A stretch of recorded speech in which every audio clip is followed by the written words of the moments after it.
I never thought the moment my marriage collapsed would come with champagne glasses clinking and Detroit's skyline glittering behind me.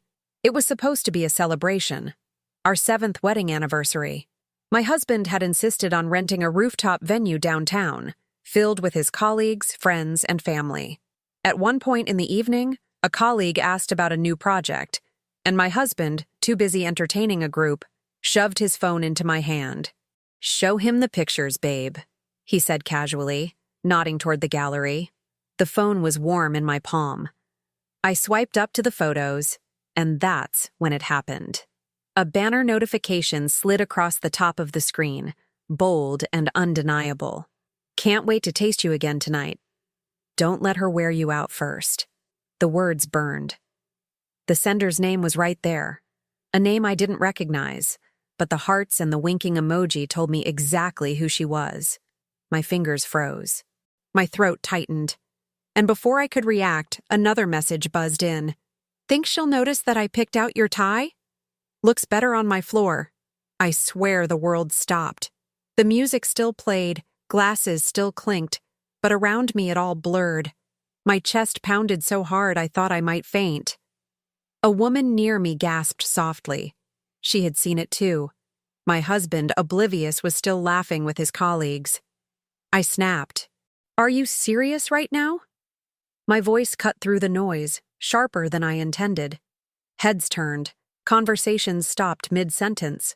He looked over, confusion flashing across his face. "What's wrong?" I held the phone high, screen lit with the damning texts. This is what's wrong." His smile faltered. His skin drained of color.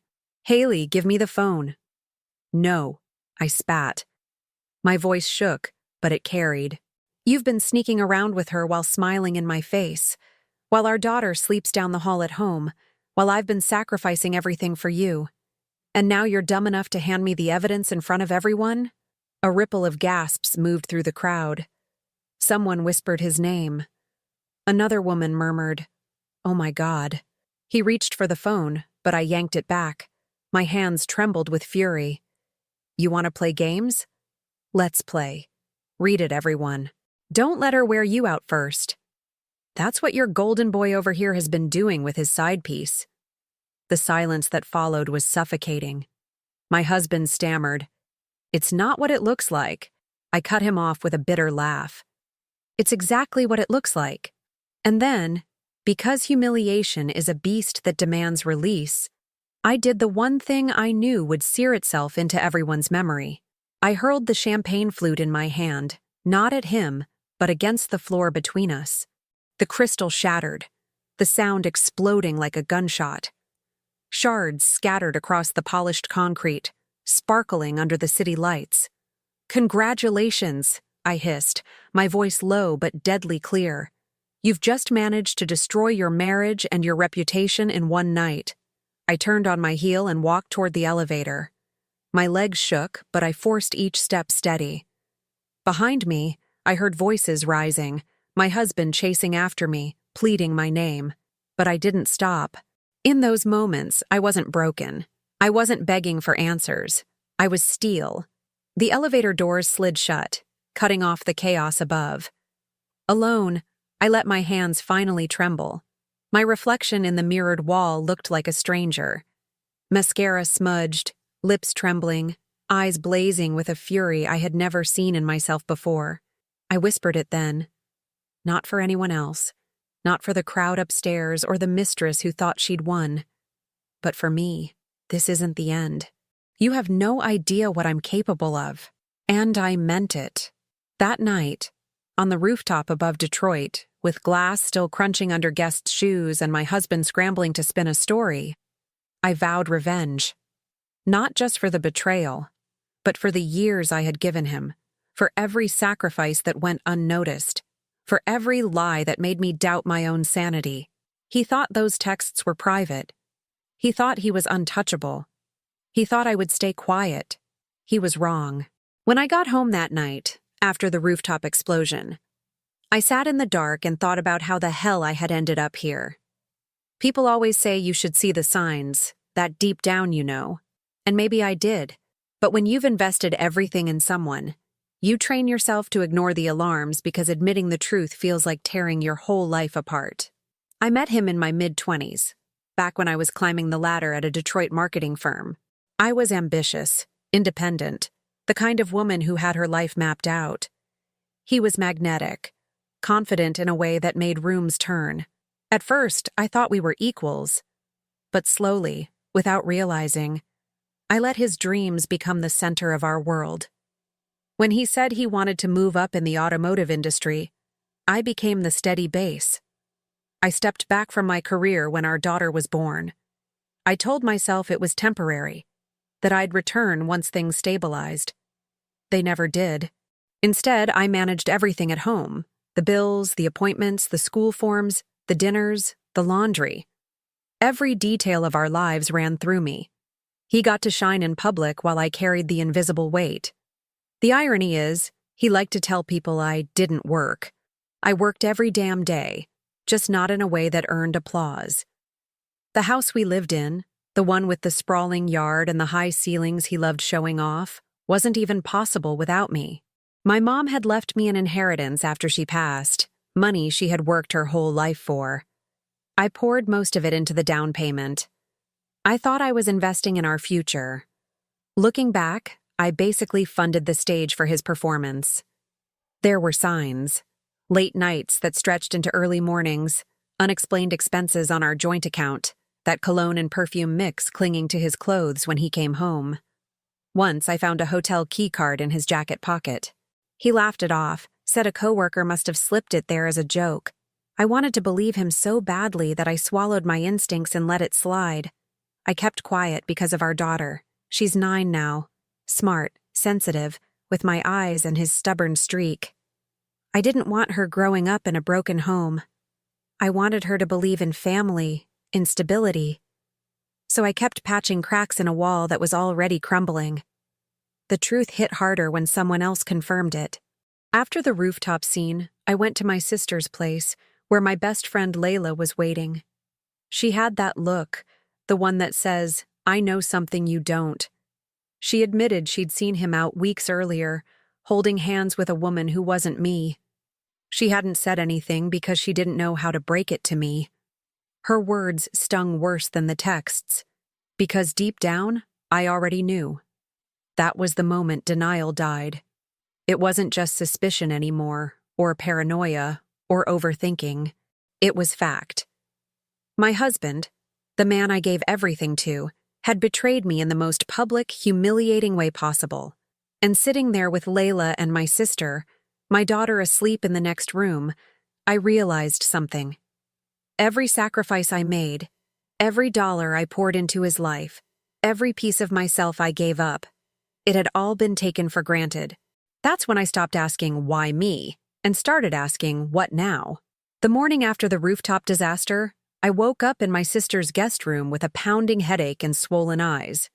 For a moment, I thought it was all a nightmare. Then I saw my phone on the nightstand. 20 missed calls, a string of voicemails from him, half apologies mixed with excuses, and one desperate message that read, "Please don't ruin this for us. We can fix it." Us. The word made me sick. I didn't cry. Not this time. I stared at the screen until the weight of clarity settled over me. He wasn't sorry. He was scared. Scared of losing control, scared of being exposed, scared of what I would do now that the truth was out. That was the shift. The moment I went from victim to strategist. First move, money. I logged into our joint account before he had a chance to react. Years of running the household meant I knew every password, every bill, every transfer. My hands shook as I moved funds into an account under my name only. Clean, legal, untouchable. Within minutes, the account he loved to flash at dinners was frozen. Second move, lawyer. I didn't even hesitate. I searched up the best family attorney in Detroit, scheduled a consultation, and explained everything. The texts, the inheritance, the years of sacrifices. She listened, calm but sharp, and said words I'll never forget. "You have more leverage than you think." Third move, the house. My house. the one built on my mother's money. I called a realtor I trusted and quietly started the process of listing it. It wasn't just property. It was power. He could brag all he wanted about buying it, but I had the paperwork proving otherwise. By noon, my to-do list looked less like a breakdown and more like a battle plan. Each step I took gave me back a piece of myself I didn't know I'd lost. Of course, he tried to reach me. He showed up at my sister's door, pounding until the neighbors peeked through blinds. I didn't let him in. From the window upstairs, I watched him pace, his phone glued to his ear, probably calling the bank to figure out why his cards weren't working. I almost smiled. Later that night, when I was tucking my daughter into bed, he called again. Against my better judgment, I answered. "Haley, please," he said, his voice low, almost pleading. "This has gotten out of hand. We can sit down, talk like adults. I love you. Don't do this to our family. Our family." The same family he risked for late-night hotel rooms and dirty texts. "You already did this," I said flatly. "You burned it down. I'm just making sure the ashes don't choke me and our daughter." There was a pause, the kind where you can hear someone scrambling for control. Then he snapped, his voice sharp. "You can't just take everything. The accounts, the house. None of that is just yours." But it was. And I had the proof to back it up. I didn't yell. I didn't argue. I just said, "Watch me," and hung up. That night, for the first time in months, I slept soundly. Not because the pain was gone. It still sat heavy in my chest. But because I had direction. I wasn't flailing in betrayal anymore. I was moving, step by step, toward something that felt like justice. And as I lay there in the dark, I promised myself one thing. He wouldn't see it coming. He thought he had control. He thought I was still the same woman who swallowed lies to keep the peace. But that woman was gone. This was war, and I was already winning. It didn't take long for the cracks to show. By the next morning, my phone was buzzing nonstop with messages from him. The tone shifted with every call, first pleading, then demanding, then furious. I ignored them all. I didn't need to answer to know what was happening. His money was gone. The man who measured his worth by expensive watches, high-limit credit cards, and bar tabs he paid for with a smug grin, suddenly had no access to any of it. I pictured him standing at a gas station with his card declined, his jaw tightening as the cashier gave him that polite but pitying look. It gave me a satisfaction I couldn't put into words. By midday, I heard from Layla that he'd shown up at work looking rattled. She had friends in his office, and apparently the story from the rooftop had already spread. Colleagues who once idolized him now whispered behind his back. His boss, a man who cared more about appearances than performance, had pulled him aside. Rumors in a corporate world are like poison, silent at first, then spreading until everything's tainted. The mistress wasn't handling it well either. I didn't know much about her yet, just her first name from the text thread, but I knew her type. The kind of woman who loved the shine of being with a man who could pick up the tab without blinking. So when his money dried up, so did her patience.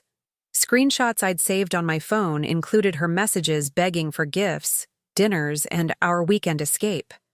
I had no doubt she'd start questioning her investment once she realized his wallet was no longer wide open.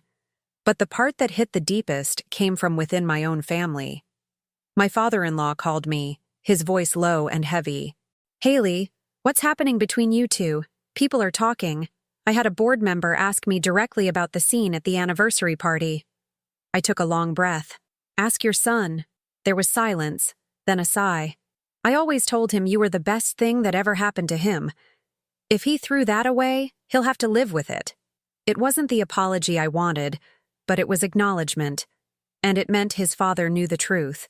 That was enough for now. Meanwhile, my husband tried his first desperate attempt to reel me back in. He showed up at my sister's house again, this time with flowers and a forced smile plastered on his face. My daughter was in the living room, so I stepped outside, shutting the door behind me. "Haley," he started, holding out the bouquet like it could erase everything. "Let's not make this ugly." We can fix this. I made a mistake. I stared at him, at the man who once promised to love me forever, but had instead treated me like a placeholder in his perfect image. A mistake is forgetting to pick up milk. This was a choice. Over and over. His jaw clenched. He pushed the flowers toward me again. Think about our daughter. That one stung. Not because he was right, but because he dared to use her as a shield. I pushed the bouquet back into his chest so hard that a few petals fell between us. Don't you dare bring her into this. She deserves better than a father who lies to her mother every chance he gets. His expression cracked, anger flashing through the mask. You can't just cut me out of my own life. You think you can freeze me out, humiliate me, and walk away like you're untouchable? I met his glare head on. Watch me. Then I turned and went back inside, leaving him standing on the porch with crushed flowers in his hands. That night, I tucked my daughter into bed and felt a strange calm settle over me. The storm was only just beginning, but for once, I wasn't drowning. I was steering it. He could rage, beg, or threaten all he wanted. The consequences were already unfolding, and there was no stopping them now. Detroit isn't a big city when it comes to reputation. Word travels fast, and after the rooftop explosion, I could feel eyes on me everywhere I went. People whispered, tilted their heads with sympathy, asked careful questions they thought I didn't notice. But I didn't hide. I carried myself like someone with nothing left to lose, because in truth, I had already lost him. And that loss was starting to look more like freedom than grief. 2 weeks later, I heard he was parading her around town. Not quietly, not tucked away in hotels anymore, but openly.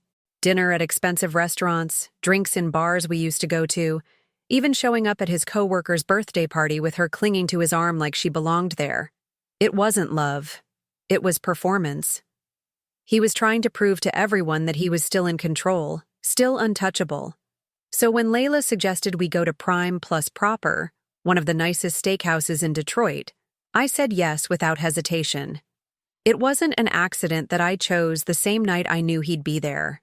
The moment I walked in, I saw him.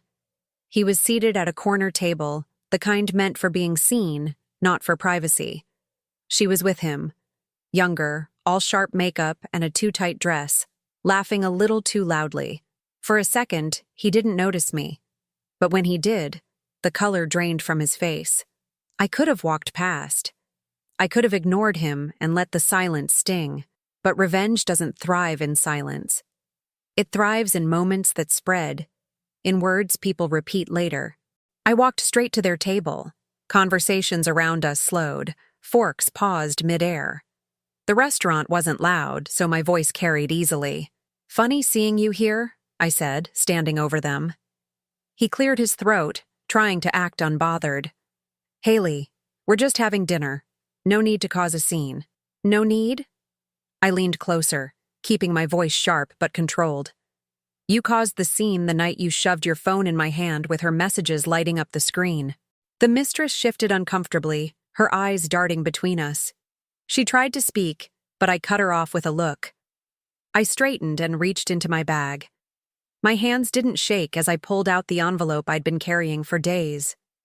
With deliberate care, I dropped it onto the white tablecloth between their wine glasses. The thud was small, but final. "What's this?"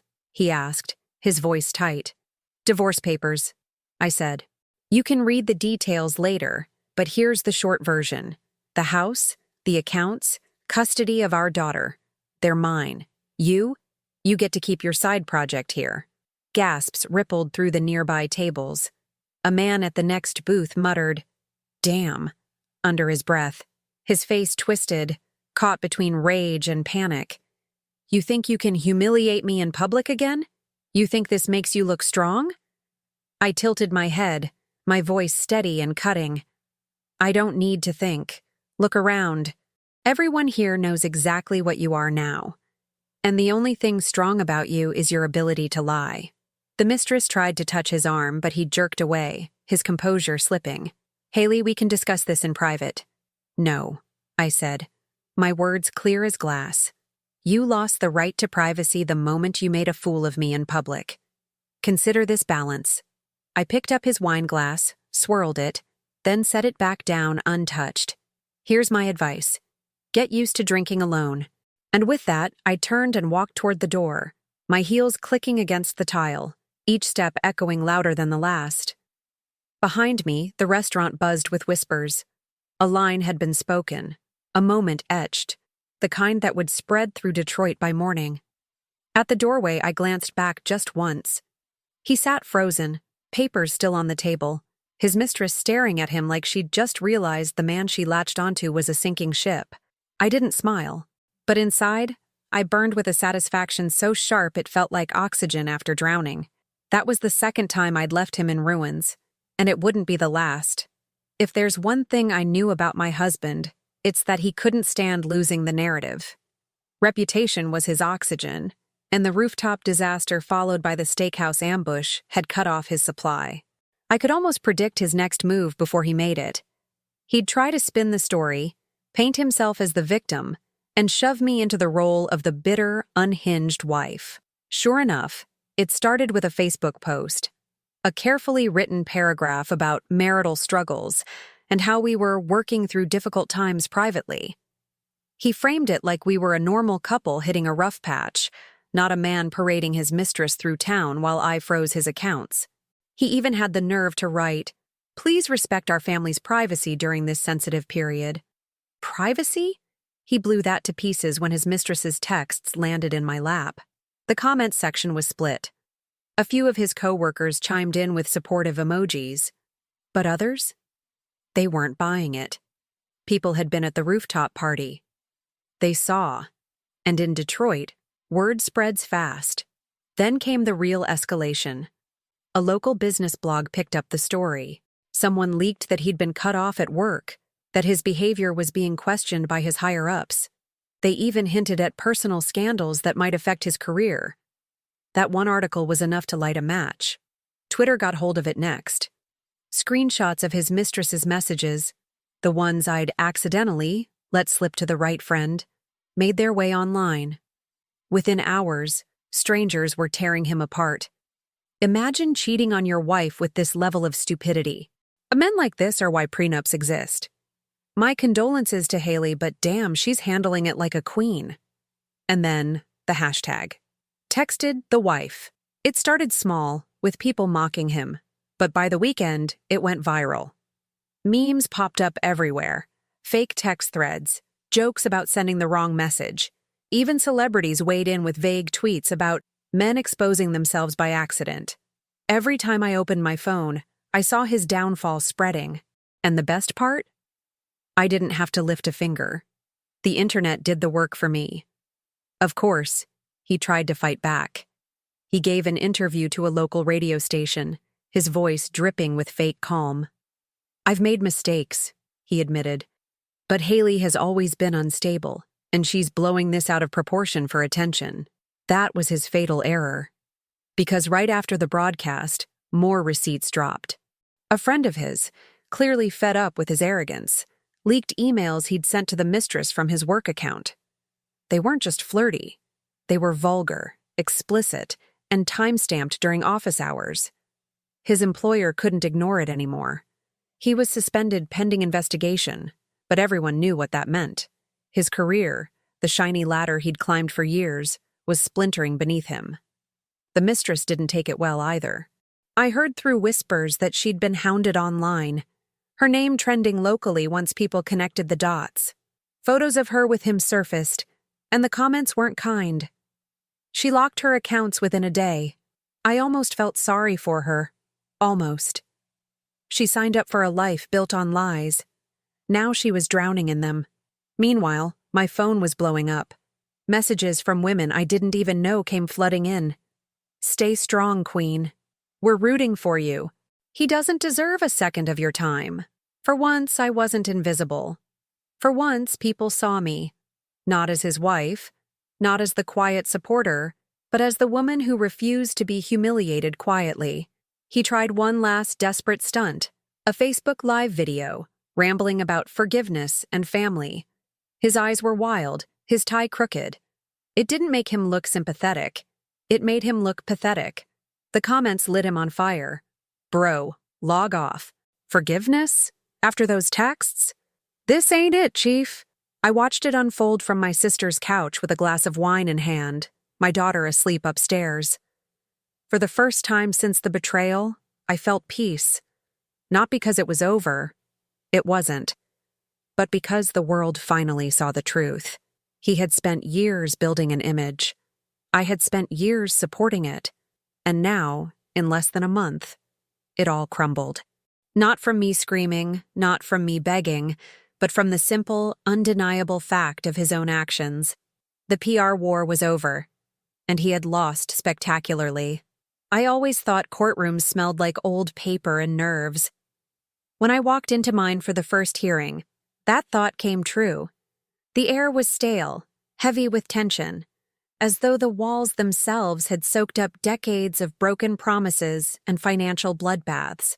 My husband sat across the aisle, eyes hollow, suit rumpled. He looked smaller than the man I once married. Not physically. He was still tall, still broad-shouldered. But the arrogance that once filled every inch of him had drained away. What sat in front of me was a man stripped of control, and he hated every second of it. My lawyer was razor-sharp, guiding me step by step. She laid out everything: the texts, the emails, the proof of my inheritance funding our home. Each receipt was a nail in the coffin of his defense. He tried to interrupt, muttering about marital assets and shared property, but the judge shut him down quickly. When it came to custody of our daughter, I didn't hesitate. I wanted full custody, with supervised visitation if he proved stable enough. My lawyer presented evidence of his reckless spending, his inability to prioritize family, and the public spectacle he'd created. Watching his jaw clench as the judge nodded along gave me a twisted sense of relief. The financial dismantling wasn't just paperwork. It was war. The accounts I had already secured were protected. The house was officially transferred into my name thanks to the inheritance documentation. His attempt to argue otherwise backfired when my lawyer produced a signed statement from the realtor confirming I had made the down payment. Piece by piece, his empire crumbled. The company he worked for had already suspended him, but once the court documents became public record, they didn't just cut ties, they fired him. Officially, it was conduct unbecoming of an executive, but everyone knew it was the scandal. In a city like Detroit, where reputations matter almost as much as profits, no one wanted to be associated with him. And the dominoes kept falling. His father called me one night, his voice sharper than I'd ever heard. "Haley?" I raised him better than this. "I can't believe he threw everything away for a fling." He paused, then added words I never expected. "If you need anything, financially, legally, my support is with you, not him." That was the moment I knew my husband had lost not just a wife, but an entire family. His father had always been his safety net, bailing him out when he made mistakes, smoothing things over when his arrogance caused problems. Now, that net was gone, cut clean. His brother was no kinder. He told me bluntly at a family gathering, "You deserve better, Haley. He's on his own now."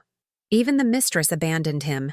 She'd been clinging on for the status, the money, the gifts. But when the cards declined, when his name was dragged through hashtags and blogs, she realized she wasn't boarding a yacht. She was sinking with a wreck. She stopped showing up at restaurants with him, stopped answering his calls. I heard through whispers she'd already moved on to someone else with deeper pockets and less baggage. By the third month of proceedings, he was a shell. He showed up late to hearings, unshaven, his lawyer whispering furiously in his ear. He tried to paint me as vindictive, as if I was destroying him out of spite. But the evidence was irrefutable. Years of infidelity, reckless financial behavior, emotional neglect. The judge didn't buy his act for a second. When the final ruling came, it was brutal in its clarity. Custody, mine. House, mine. Accounts, mine. Child support, mandated with strict oversight. He was left with nothing but his personal belongings, a used car, and the tarnished remains of his reputation. I walked out of the courtroom that day with my daughter's hand in mine, sunlight spilling across the steps. For the first time in years, I felt free. Not just legally, not just financially, but emotionally. The chains I had carried, his debts, his lies, his betrayals, were gone. Meanwhile, he unraveled. Without money, without family support, without a mistress to prop him up, he spiraled. Friends who once laughed at his jokes now avoided his calls. Former colleagues crossed the street to dodge him. His apartment was a downgrade from everything he'd bragged about. A small rental on the edge of the city, paint peeling and pipes groaning. I didn't see it firsthand. I didn't need to. But the whispers reached me, and each one confirmed what I already knew. He had become irrelevant. The last time I passed him in court, he looked at me with eyes that begged for mercy. But there was no mercy left. He had burned it all, squandered every chance. And as I walked past him, my daughter's hand still tucked in mine, I realized something that made my chest ache with both grief and relief. He wasn't my problem anymore. He had built his own downfall. All I did was stop carrying it for him. It happened on a gray afternoon in late fall. Detroit had that damp chill that seeps into your bones, the kind that makes the whole city feel tired. I was leaving the courthouse after signing the last round of documents that officially closed the divorce. My lawyer shook my hand, congratulated me, and walked off. For me, it wasn't celebration. It was release. And that's when I saw him. He stood by the steps, hunched against the wind, his coat too thin for the weather. For a moment, I almost didn't recognize him. The man who once walked into every room like he owned it now looked like he was trying not to take up space at all. His hair was unkempt, his eyes sunken. He clutched a folder of papers like it was a lifeline. "Haley," he said, his voice rough. I didn't stop walking. But he stepped in front of me, blocking the path. "Please, just a minute." I sighed, pulling my scarf tighter. "What do you want?" He swallowed hard, his Adam's apple bobbing. I don't know where else to turn. You've taken everything. The house, the money, custody. I don't even have my father's support anymore. He won't take my calls. My own brother won't look at me. His voice cracked. "I'm drowning." I looked at him. Really looked at him.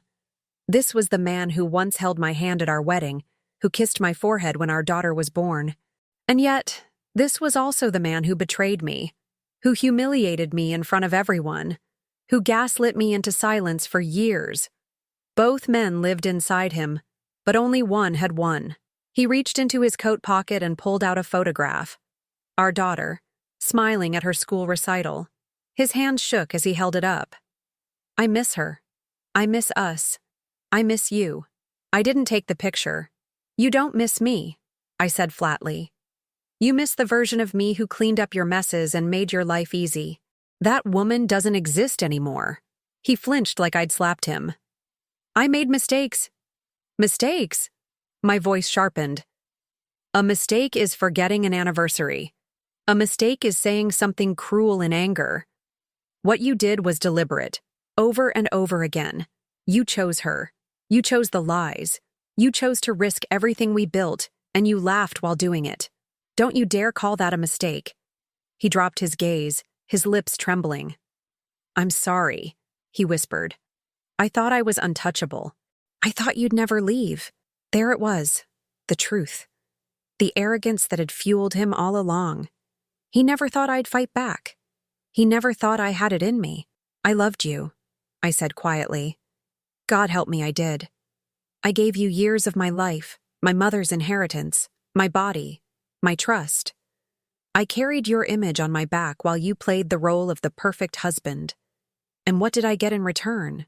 Humiliation. Lies. A knife in the back I never saw coming. Tears welled in his eyes. He reached out as if to touch my arm, but I stepped back. "I don't need your apologies," I said. "They don't mean anything now. You had chance after chance to be the man you pretended to be. And you failed. Not just me. You failed our daughter. You failed yourself." He dropped his hand, defeated.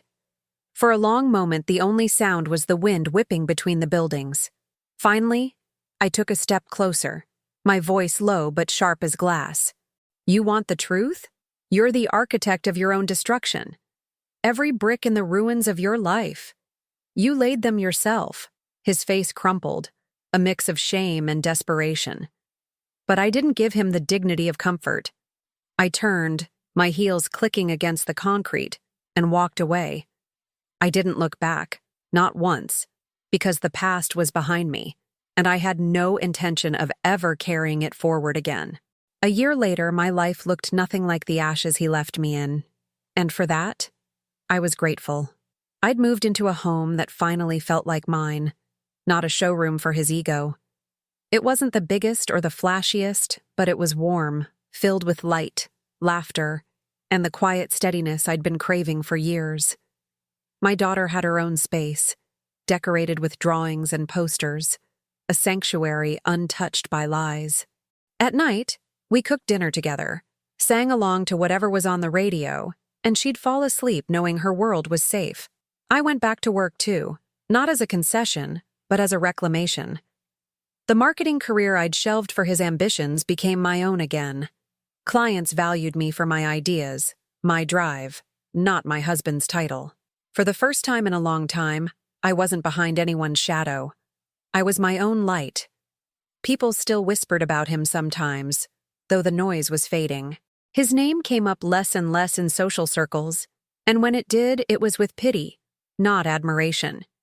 He was no longer the man people envied. He was a cautionary tale. His apartment was small, his job prospects slimmer by the day. Even the woman he'd risked everything for had moved on, leaving him as disposable as the promises he once fed me. And yet, I didn't gloat. I didn't need to. His downfall wasn't my victory. My life was. There were mornings when I'd sip my coffee on the porch, the sun rising over Detroit's skyline, and I'd feel a calmness I'd never known in the years I spent fighting to keep my marriage alive. Freedom tasted different than I expected. It wasn't loud. It wasn't filled with fireworks. It was steady, quiet, like breathing clean air after being locked in a room too long. My daughter noticed it too. One night, as we were brushing our teeth side by side, she looked at me in the mirror and said, "Mom, you smile more now." It nearly broke me, because children see everything. She had carried the weight of tension in our house just as much as I had. And now, she was lighter. We both were. Sometimes people asked if I hated him. The truth? I don't waste energy on hate anymore. Hate ties you to someone just as much as love does. He doesn't deserve that power. What I feel now is nothing. A hollow space where he used to matter, replaced by the certainty that I survived, I rebuilt, and I thrived. The betrayal had nearly shattered me, but in the end, it became the fire that forged me into something stronger. If you had told me 2 years ago that I'd be here, stable, independent, unafraid, I would have laughed. Back then, I thought survival meant keeping the marriage together. Now I know survival meant letting it burn, walking away, and choosing myself. As for him, he's a ghost in the city we once ruled together. People barely mention his name anymore. And when they do, it's with a shake of the head, as if remembering a headline from long ago. He wanted to be untouchable. Instead, he became forgettable. I don't look back with longing. I don't look back with regret. I look forward, to my daughter's future, to mine, to the quiet strength that comes from knowing I didn't just survive betrayal. I rose above it, and on the nights when I reflect on it all, when the memories threaten to sting, I remind myself of the truth I learned the hard way. Betrayal isn't the end. Sometimes, it's the beginning of freedom. Thank you so much for watching. If this story resonated with you, I'd love to hear your thoughts or experiences in the comments below. Don't forget to hit that like button and subscribe for more powerful stories. It helps this channel grow and reach even more people.